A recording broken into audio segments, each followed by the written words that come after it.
Shedeur Sanders is in the same situation where just because he garners a lot of attention, some of that is indirect attention, then a dagger to come behind is always something where you're expecting that scene to take 2 for 1. 2 for 1 meaning you want to take that middle linebacker and to take that safety. Okay. If that middle linebacker is out of there and that safety is out of there, then that dagger, which is a dig route, a deeper dig, which in essence ranges from 15 to 20 yards. Before moving further, we're pushing for 1,000 subscribers here at Gridiron Ground. If you're enjoying our Browns and Shedeur Sanders coverage, hit that subscribe button and be part of the journey. Let's build this community together. Every single quarterback in the NFL got ranked this offseason, all 35 of them. And when the dust settled, one name sat at the very bottom of that list, dead last, not 30th, not 33rd, last. And the people who put him there didn't even have the courage to sign their names to it. Anonymous executives, anonymous coordinators, hiding behind closed doors while taking shots at a 23-year-old kid who hasn't even played a full season yet. And the moment those rankings dropped, one of the most respected voices in football couldn't stay quiet. Cam Newton went on his podcast and tore the whole thing apart, piece by piece, quote by quote, and he did not hold back. But here's what nobody is actually talking about. This isn't really a story about a ranking. It's a story about context, opportunity, and a system that keeps moving the goalposts every single time Shedeur Sanders gets close enough to clear them. Before we get into all of it, drop a single word in the comments right now. Just one word that describes how you feel about Shedeur Sanders. One word. Let's see where Gridiron Ground stands on this. Other team members of the Cleveland Browns. Correct. So if you're going to cause any type of issue to one and not mention the other, brother, that's a flagrant foul. Yeah. Unsportsmanlike, red card. This is his MO. Of the people that really know him and that's around him. I don't think, and I think it's a lazy term to just say, oh, he's a hater. I just want to say, let's stop being critical on. Before going further, if you're enjoying this video, don't forget to smash that subscribe button. It really helps us keep bringing you the content you love. Share this video with your friends so they don't miss out on all the drama and excitement. Here is where it all began. A brand new NFL executive survey came out ranking all 35 quarterbacks currently competing for roster spots across the league. 35 names, 35 players fighting for their shot. And when every vote was counted and every anonymous opinion was tallied up, Shedeur Sanders landed at the very bottom of that list. Position 35, dead last. Now think about what that actually means for a second. This isn't a list ranking the top 10 quarterbacks in the league. This is a list that includes backups, fringe roster players, and guys most casual fans have never even heard of. And the people running this survey looked at all of them, looked at Shedeur Sanders, and said he belongs beneath every single one. But the ranking itself wasn't even the most damaging part. It was the quotes attached to it. 2 anonymous sources were pulled out and highlighted as the defining takes behind where Sanders landed. The first came from an unnamed defensive coordinator who said, and these are his words, that he would sleep like a baby if he had to face Shedeur Sanders every single week. No stress, no preparation, just a full night of rest. The second quote came from an anonymous executive who claimed Sanders is inaccurate at all 3 levels of the field, and then went further to say there is a massive gap between Sanders and what they would describe as competent quarterback play. Those 2 quotes hit differently than a number on a chart. A number can be dismissed. A number can be explained away with context and sample size and circumstance. But a quote from someone inside the league, someone whose job is to evaluate talent for a living, that carries weight, or at least it's supposed to. Here's the thing though, neither of those people put their name on what they said. Not the coordinator, not the executive. Both of them chose to fire shots from behind a curtain, letting the words do the damage while they walked away clean with zero accountability attached to their opinion. And that is exactly where Cam Newton zeroed in the moment he saw those quotes. Not on the ranking itself first, not on the stat lines, not on the tape. He went straight at the source, or rather the lack of one, and made the argument that an opinion without a name attached to it deserves to be treated with a very different level of seriousness than one where someone is willing to stand behind what they said. Now, to be fair, the survey also placed Sanders below quarterbacks like Tua Tagovailoa, Jackson Dart, Michael Penix, and J.J. McCarthy. Some of those names make sense depending on your dagger to come behind is always something where you're expecting that scene to take 2 for 1. 2 for 1 meaning you want to take that middle linebacker and to take that safety. Okay. If that middle linebacker is out of there and that safety is out of there, then that dagger, which is a dig route, a deeper dig, which in essence ranges from 15 to 20 yards, right? You all calling a play to just go deep on a 3rd and 2. It's like, because everybody's thinking you just got to get the first down. Yeah. How often would that situation happen? Before going further, if you're enjoying this video, don't forget to smash that subscribe button. It really helps us keep bringing you the content you love. Share this video with your friends so they don't miss out on all the drama and excitement. Evaluation framework. Others raise serious questions about whether the people voting actually watched Sanders play last season or simply voted based on reputation, narrative, and the general noise that follows his name everywhere he goes.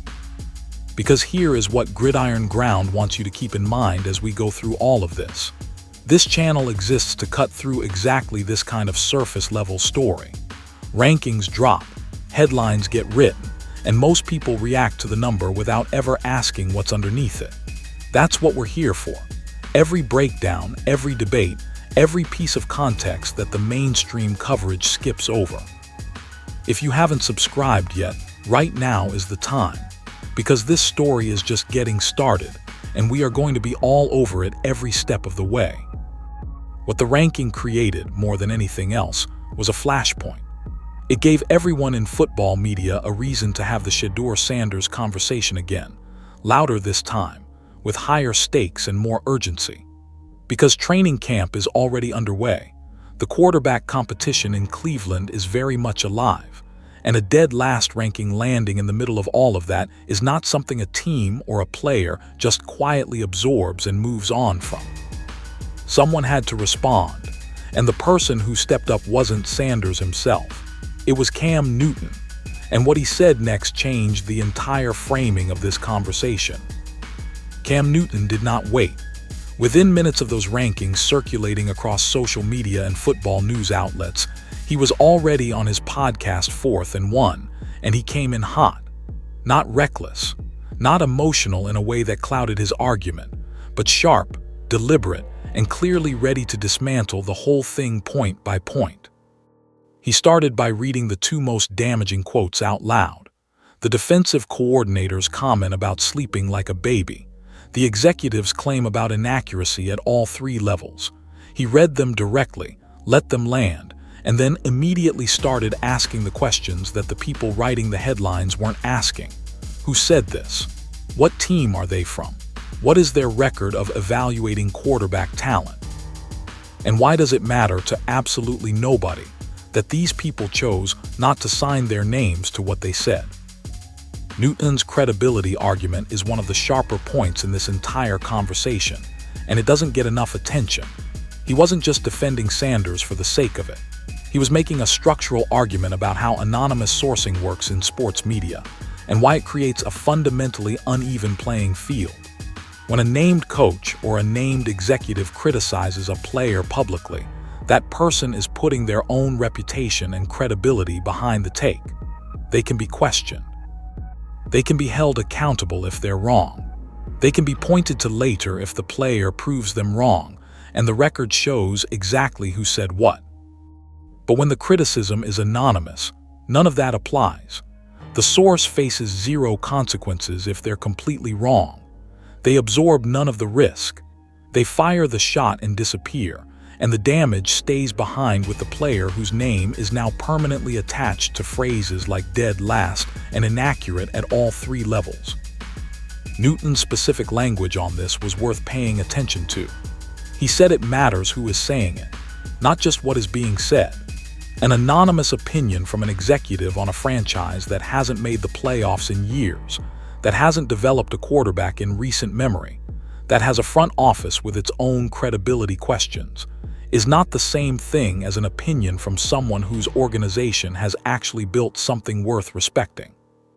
The source context matters just as much as the content of the quote, and when you strip the source away entirely, you also strip away the ability to weigh the opinion properly. From there, Newton shifted into what he described as the actual tape problem, and this is where things got more nuanced.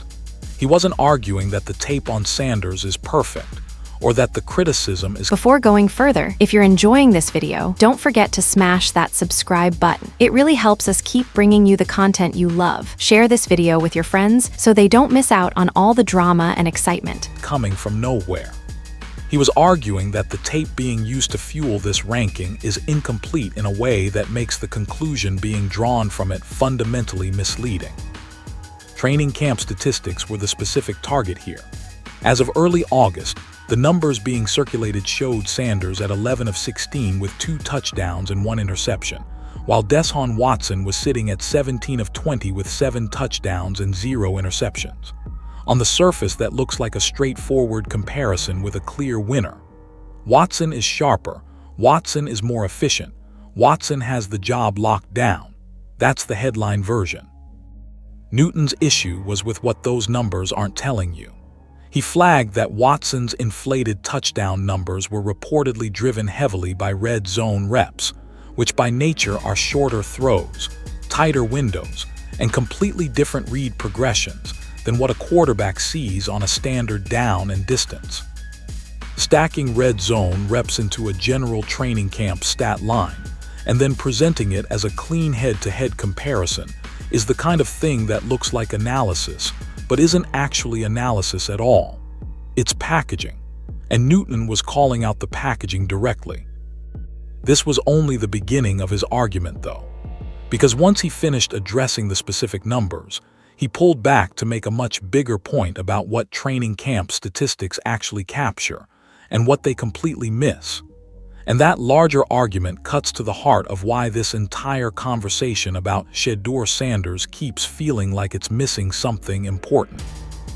Pull back from the headlines for a second and look at what the numbers actually say when you stop letting the packaging do the thinking for you.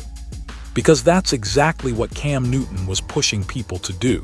And once you slow down and look at the full picture, the gap between the narrative and the reality becomes very hard to ignore. Newton used a specific phrase to describe what training camp actually is. He called it a kaleidoscope of moving parts, and that framing is important because it captures something that stat lines can never capture. Every single thing happening on a practice field exists within a web of variables. Who are the receivers running routes that day? What personnel package is the offense in? What coverage is the defense throwing at the quarterback? Are the first-team offensive linemen out there, or is it a mix of starters and backups? Is the play call designed to attack a specific look, or is it a generic install rep? How many total snaps did each quarterback get, and in what situations? None of that shows up in a completion percentage. None of that is visible in a touchdown-to-interception ratio from a single week of camp. But all of it shapes what those numbers actually mean. And without knowing those variables, the numbers are essentially noise dressed up as signal. This is why Newton's point about Watson's red zone reps matters so much in this specific context. Red zone completions are fundamentally different from completions in the open field. The distances are shorter. The reads are more compressed. The routes are typically more condensed. A quarterback completing 7 touchdowns in red zone drills is doing something real, but it is not the same thing as completing 7 touchdowns in a full field scrimmage with second and third level reads involved. Mixing those reps together into a single stat line and presenting it as a head-to-head evaluation is exactly the kind of surface-level framing Newton was calling out. And this matters for how we think about Sanders' numbers too. His 11 of 16 with 2 touchdowns and 1 interception in that same window needs the same level of scrutiny. What situations were those throws in? What was the defensive look? Who was he throwing to? Were those first-team reps, or was he working predominantly with the second and third unit while the starters were elsewhere? These are the questions that actually tell you something meaningful, and they're the questions that almost never make it into the headline. Before going further, if you're enjoying this video, don't forget to smash that subscribe button. It really helps us keep bringing you the content you love. Share this video with your friends so they don't miss out on all the drama and excitement. At Gridiron Ground, this is the kind of breakdown we bring you every single time. Not just the number, the context behind the number, the story underneath the story.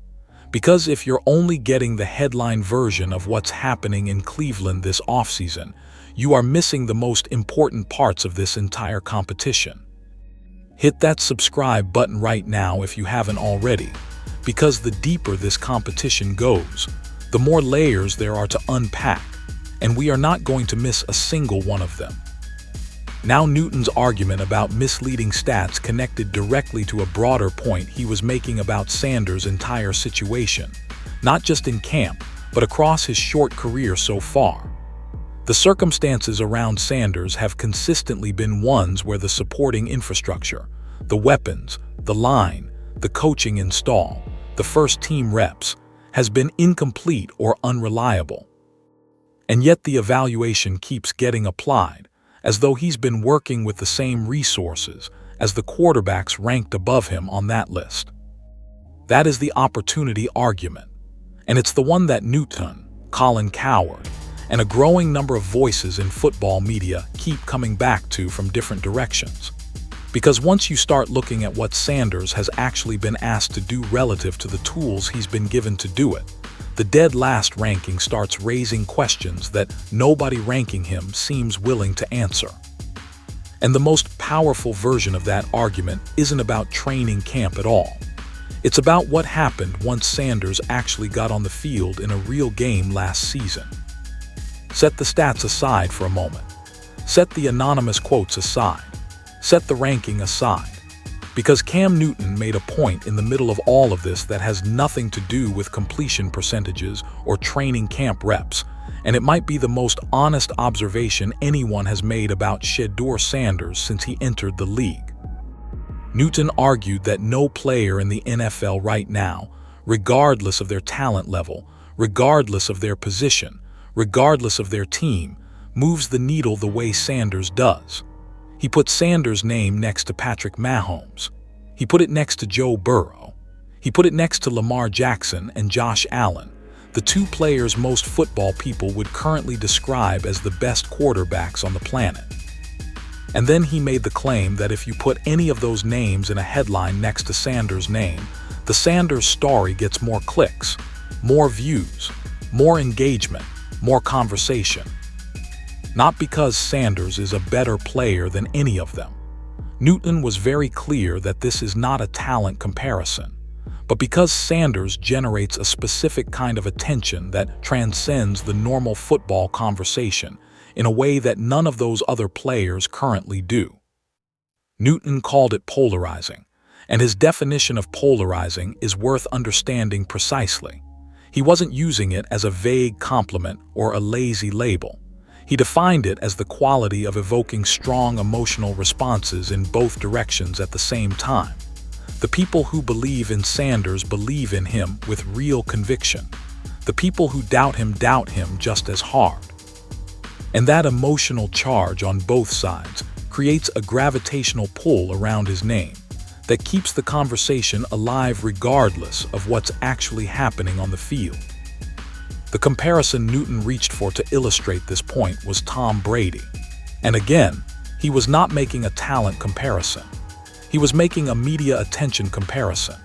Brady's name still generates immediate engagement years into his retirement simply because of the weight it carries, the history attached to it, and the way it functions as a lightning rod for strong opinions on all sides. Newton's argument is that Sanders has developed a version of that same gravitational pull in real time, as an active player, at 23 years old, in a quarterback competition that most casual fans wouldn't otherwise care about. Now the obvious pushback to this entire argument came from Newton's own co-host during the podcast. The counterpoint was straightforward and fair. A significant portion of that gravitational pull didn't originate with Shedeur Sanders. It originated with Deion Sanders. Coach Prime built one of the most visible platforms in college football history, and Shedeur was at the center of it. The attention was inherited before it was earned. And without that runway, the question of whether Sanders would have generated this level of polarizing energy entirely on his own is genuinely unanswered. Newton didn't fully dismiss that. He acknowledged the Deion connection created the initial runway. He conceded that the platform Sanders had at Colorado was not something most college quarterbacks ever get access to, and that it accelerated his public profile in ways that are impossible to separate from his father's reach and reputation. But then he held his ground. His argument was that whatever the origin of the attention, Sanders has now reached a point where his name operates independently. The conversation around him in Cleveland, the anonymous quotes, the rankings, the training camp debates, the media cycles, none of that is being driven by Deion Sanders anymore.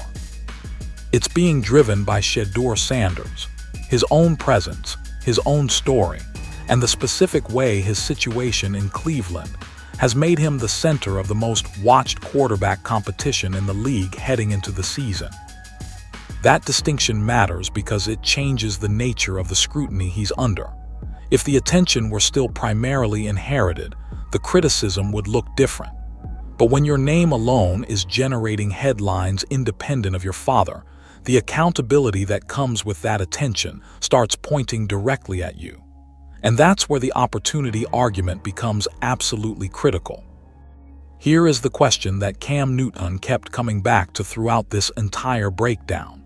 And it's the question that the executive survey and the anonymous quotes completely refuse to engage with. What exactly has Shedeur Sanders been given to work with? Not what did he do with what he had. Not what do the numbers say in isolation. What was the actual infrastructure around him when those numbers were being generated? Because Newton's core argument, the one underneath all the specific rebuttals and credibility questions and stat line breakdowns, is that Sanders has been evaluated as though he's been operating on an equal playing field when the evidence suggests he hasn't been anywhere close to one. Newton used a specific analogy here that cuts through all the noise more cleanly than anything else in this conversation. He asked people to imagine taking Brock Purdy, stripping away his offensive line, removing his skill position weapons, pulling out his coaching staff and play calling infrastructure, and then sitting him down with a patchwork second and third string unit around him, and judging him purely on what he produces in that environment. The implication is obvious. Purdy's numbers would look completely different. The tape would look completely different. And nobody would be rushing to call him inaccurate at all three levels or say they'd sleep like a baby facing him every week. Newton's point was that Sanders has essentially been operating in a version of those conditions since he arrived in Cleveland. Limited first-team reps in camp, an offensive line with real questions around it, a wide receiver room that lacks the kind of established playmakers that top quarterbacks in the league get to build timing with. A team still in the middle of a significant roster transition, following years of instability at virtually every level of the organization. And yet the evaluation being applied to him in that dead last ranking treats those circumstances as though they don't exist. Now Colin Coward made a version of this same argument on the herd, but he came at it from a different direction entirely. Instead of focusing on the practice field variables Newton was breaking down, Coward pointed directly at Sanders' actual in-game production from last season. Specifically, what happened once Sanders took over the starting job in Week 12. The numbers from that stretch are not what the dead last narrative would lead you to expect. After taking over the starting position, Sanders led all rookie quarterbacks in passing yards and touchdown passes over that same window. All rookie quarterbacks, in actual games, against real NFL defenses, with a team around him that by most assessments was not built to win football games in the immediate term.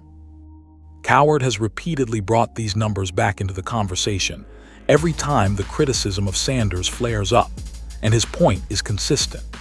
If the tape is saying what the anonymous executive claimed it's saying, that there is a massive gap between Sanders and competent quarterback play, then what explains those Week 12 through end-of-season production numbers? What explains leading all rookie quarterbacks in the two stats that matter most for a young player trying to prove he belongs? Both Newton and Coward are converging on the exact same underlying idea from different directions.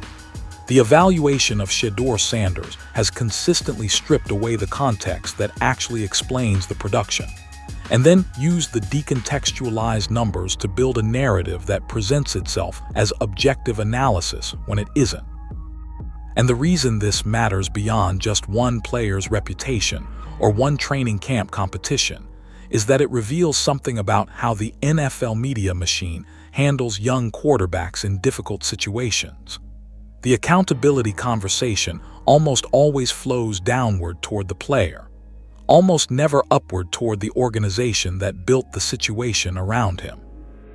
Which brings us to the part of Newton's argument that landed the hardest. Because when he finally turned his attention toward the Cleveland Browns organization itself, he didn't hold back. And what he said raises questions that go well beyond Shedeur Sanders. This is the part of Cam Newton's breakdown that deserved more attention than it got.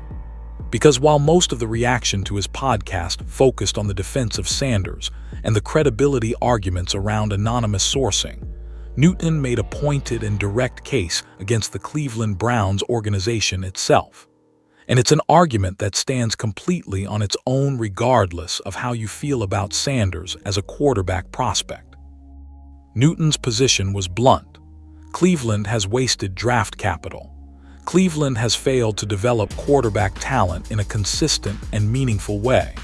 And Cleveland has not built the kind of winning infrastructure around any of its recent quarterbacks that would give a young player a legitimate shot at succeeding. He argued that the accountability conversation that keeps landing on the quarterback every single time something goes wrong in Cleveland almost never turns to ask the harder question about who built the roster, who designed the offensive system, who made the personnel decisions that put the quarterback in that position to begin with. The Joe Flacco example was the one Newton leaned on most directly. Flacco came to Cleveland late in the 2023 season in a situation most people wrote off before it even started. He was older. He was past what most would consider his prime years. He was walking into a locker room in the middle of a difficult season with limited time to install anything. And then he played some of the most competent, confident football of his late career and gave Cleveland something it hadn't seen in a long time, a quarterback who looked comfortable and capable within an offense that was actually functioning. And then Flacco left, and whatever was working stopped working. And the question Newton was implicitly raising is why? If the organization had truly figured something out with Flacco, why did that success not translate into anything sustainable? Why did the infrastructure that allowed Flacco to perform not carry over and benefit the quarterbacks who came after him? The answer Newton was pointing toward is that the infrastructure was never really there in the first place. That Flacco performed despite the system rather than because of it, and that the moment he was gone, the underlying problems were still exactly where they had always been. This has real implications for how we evaluate Sanders in Cleveland specifically. Because if the organization around him has a documented pattern of failing to support quarterbacks, of wasting the assets around them, of building rosters that consistently put the signal caller in impossible situations, then the judgment being placed on Sanders right now is being applied in a context that is fundamentally broken. And fixing that judgment problem starts not with the quarterback, but with the front office and coaching staff that created the environment. Newton made the broader observation that this pattern is not unique to Cleveland, but that Cleveland represents one of the clearest examples of it in the modern NFL. Teams that cycle through quarterbacks at high speed, that use each new arrival as a fresh start without actually addressing the structural problems underneath, that allow the public and media narrative to focus on the player, while the organization quietly avoids the accountability that should be coming its way. And when you layer that organizational history onto the specific situation Sanders is navigating right now, a three-way quarterback competition under a head coach working within a system that has chewed through multiple talented players without extracting real sustained value from any of them, the dead last ranking starts looking less like an objective evaluation and more like a symptom of a much larger problem that has nothing to do with whether Sanders can read a defense or place the ball accurately at all three levels. The broader football conversation rarely goes here. It's easier to rank a player last and let the number carry the argument. It's harder to point at the franchise and say the problem has been here longer than any individual quarterback. But that's exactly what Newton did. And it's exactly the kind of question that changes how you think about everything happening in Cleveland right now. Because none of this exists in a vacuum. There's a quarterback competition actively playing out, and it is the most watched one in football this summer. Right now in Cleveland, three quarterbacks are fighting for one starting job: Shedeur Sanders, Deshaun Watson, Dillon Gabriel. And on paper, in any other city with any other franchise, this competition would be a back-page story. A routine training camp subplot that gets a few paragraphs in the local coverage before the starters are named and everyone moves on. But this is not any other city or any other franchise. And the presence of Sanders' name in this competition has turned it into something the entire football world is watching, whether they want to or not, because of exactly what Cam Newton described. That gravitational pull, that polarizing energy, that specific quality Sanders' name carries that transforms a routine camp update into a national conversation the moment it hits a news feed. Every single practice report out of Cleveland this summer has been magnified in a way that training camp coverage almost never is. A sharp throw in a Tuesday walkthrough becomes a headline. A shaky red zone rep becomes evidence for one side of the debate. An anonymous source drops a quote, and within hours it's being dissected on podcasts, debated on social media, and showing up in ranking surveys that then generate their own full news cycle. The feedback loop around this competition is unlike anything most NFL training camps produce, and it shows no signs of slowing down. What makes it even more layered is that the competition itself is genuinely unresolved. This isn't a situation where one player has clearly separated himself, and the coaching staff is managing the announcement timing for PR purposes. Todd Monken has not handed this job to anyone. The first team reps have reportedly shifted multiple times depending on the week and the practice. The narrative can move entirely based on a single session, a single drive, a single throw in a particular period of practice. And because of the attention Sanders' name carries, each one of those shifts gets treated with the kind of weight usually reserved for playoff games rather than August practices. Deshaun Watson's involvement adds another layer of complexity that the coverage often glosses over. Watson is a former top 5 pick and multiple-time Pro Bowler who has not played meaningful football in years due to circumstances that have nothing to do with his ability as a quarterback. His training camp numbers look clean on the surface. His command of the system reportedly looks sharp in install periods. But the question of whether he is genuinely the same player he was before his extended absence is one that a training camp stat line simply cannot answer. That answer only comes in real games against real defenses, and the Browns haven't gotten there yet. Dillon Gabriel is the third piece of this, and he deserves more attention in this conversation than he's received. An unknown quantity entering a highly visible competition, Gabriel has been described in some camp reports as a player who has made the most of his opportunities when they've come. Whether he has a realistic path to the starting job, or whether his role is more about pushing the other two and providing depth, The fact that he's in this conversation at all adds another variable to an already complicated evaluation process. This right here is exactly why Gridiron Ground exists. Because when you have a competition this layered, this nuanced, with this many moving parts and this much outside noise distorting the picture, you need a place that cuts through all of it and gives you the real story. Not the headline version, not the anonymous quote packaged as analysis. The actual breakdown of what's happening and what it means. We are on this every single week, and the moment Monken names his starter, we will be the first place you want to be for the full breakdown of what that decision means and where this team goes from there. If Gridiron Ground isn't already in your subscriptions, fix that right now. Because depending on how the next few weeks of camp unfold, this entire conversation could look completely different by the time the preseason games actually start. And the question of who is under center for Cleveland when the regular season opens is one that has implications well beyond just one team's record. Strip everything back down to the core of what Cam Newton was actually arguing throughout this entire breakdown.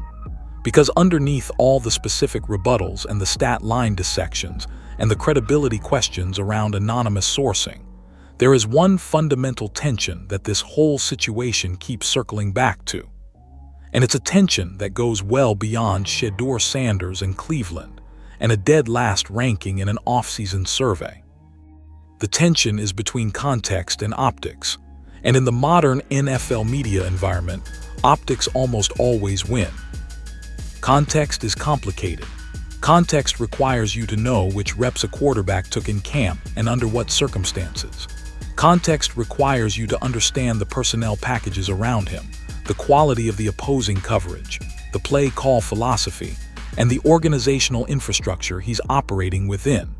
Context requires you to hold multiple variables in your head at the same time and resist the pull of the simple story. Context is work. Optics are easy. A number is easy. Dead last is easy. 11 completions compared to 17 completions is easy. An anonymous executive saying there's a massive gap between this player and competent quarterback play is easy. It confirms what people already suspect. It fits neatly into a headline, and it requires nothing from the audience except the willingness to accept it. Newton's entire argument was a case for context over optics.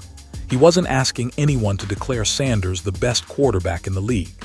He wasn't asking anyone to ignore the criticism entirely or pretend the questions around Sanders' game aren't real questions worth asking. He was asking for the evaluation to be honest about what it actually knows versus what it's assuming, about what the numbers actually capture versus what they're leaving out, about what the sources actually know versus what they're willing to sign their names to. The anonymity point keeps coming back because it's central to the context versus optics problem. An anonymous source gets to shape the optics without contributing any of the context. They don't have to explain which games they evaluated. They don't have to describe the specific throws they're calling inaccurate. They don't have to account for the infrastructure around the player or the quality of his supporting cast or the number of first-team reps he's received. They get to deliver the verdict without showing their work, and the verdict then gets treated as established fact because it came from someone inside the league. Newton's credibility argument is essentially a demand for accountability in the evaluation process itself. If the criticism is valid, it should be able to withstand being attached to a name. If the source isn't willing to stand behind their own take, that unwillingness is information about the take itself, and it should be factored into how much weight the criticism receives. Now, none of this means Sanders is without areas that need real development. The questions about consistency, about operating under pressure, about performing with a wider range of supporting talent around him, those are fair questions that actual in-game play will answer better than any training camp report ever could. The preseason games are where this competition starts producing real usable information. The regular season is where the full picture begins to form. But going into all of that with a dead last ranking attached to his name, driven by anonymous sources, built on decontextualized training camp stats, without any acknowledgement of the organizational environment he's been placed in. That is not a fair or accurate starting point for the evaluation. And Newton's willingness to say that out loud, specifically and with evidence, is what made his response worth paying attention to beyond just the surface-level takes. The context versus optics battle around Shedeur Sanders is not going away. If anything, it gets louder from here as the preseason approaches and the pressure on Todd Monken to name a starter increases. Every throw gets watched, every rep gets counted, and the framing applied to each piece of information will either be honest about what it knows, or it will once again dress up optics as context and let the audience sort out the difference. Here is where everything lands when you pull it all together. A dead last ranking built on anonymous opinions and decontextualized training camp stats became the flashpoint for one of the most important conversations in football this summer. Cam Newton stepped into the middle of it not to simply defend a player he likes, but to make a structural argument about how evaluations get built, how sources get weighted, and how the accountability conversation in the NFL almost always finds the quarterback and almost never finds the organization.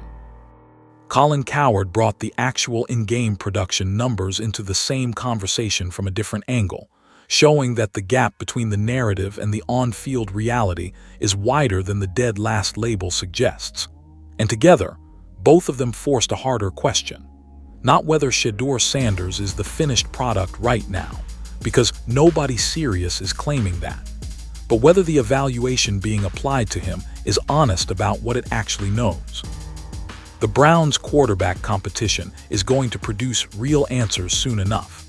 The preseason games will say things that no training camp stat line or anonymous executive quote ever could.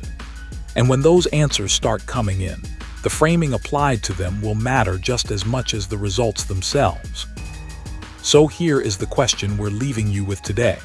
When the preseason starts and Sanders takes real snaps against real defenses, what would it actually take to move the needle on how the football world evaluates him? Think on that. Drop your answer below, and make sure Gridiron Ground is where you come back to when we find out. Right. He had as many total touchdowns behind that putrid O-line as Darnold, Herbert, and Jordan Love. Okay, so you can tell me what you want to hear. I'm going to give you numbers. He was productive, mobile enough, big enough, accurate enough.